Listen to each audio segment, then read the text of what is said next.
there was a real person named Frankenstein. Of course, they didn't stitch together body parts and make a human being out of them the way Dr. Frankenstein did in Mary Shelley's book. But could you imagine if Mary Shelley put this at the beginning of her book because there was someone actually named Frankenstein who lived where Dr. Frankenstein lived, and by today's standards, she would probably have every right to do that.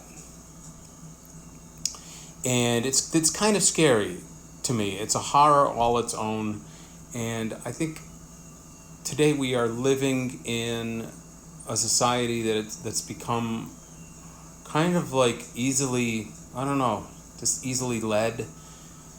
And if Frankenstein came out today and they said based on a true story, you'd have people running around saying, "Oh, did you?" There are people putting together body parts of corpses and they're animating them and they're making real people, and you'd have like a frenzy of people going out with rifles the way they did with the evil clowns, the evil clown panic of a couple of years ago, where people are taking shots at people dressed up as clowns, which makes absolutely no sense to me to this day. But here's the thing, when it says based on a true story, like The Exorcist was based on a true story. If you look at the actual, or The Conjuring, or The Entity, I don't know if anybody's familiar with that story, The Entity. There's a true story. I'll just go with The Entity right now, which is about a woman who was apparently assaulted by an evil spirit that kind of had its way with her, if you know what I mean. I want to be careful of my wording to make sure this video doesn't get taken down for any reasons, but it's based on a true story. But if you have ever researched that true story, that particular true story, it is a heartbreaking portrait of mental illness, and it's also about somebody who was assaulted as a child.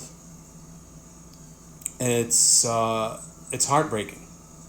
And if you ever research, when you see this in front of a horror movie and you go back, you will usually find a story about mental illness, about childhood abuse, and something far more scary, I think, than the actual story that they're trying to tell, because demons and ghosts and all that sort of stuff are the product of writers' imaginations and our own imaginations. And I encourage anybody to look at that. If they see based on a true story at the beginning of a movie, to look up that story.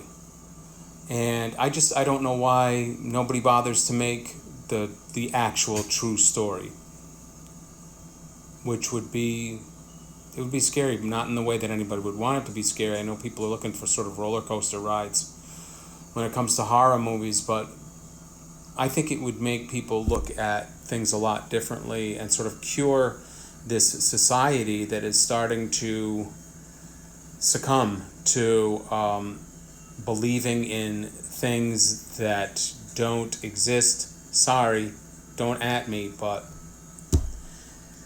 the things in these movies are, just the results of some very imaginative writers like myself. Have a great day.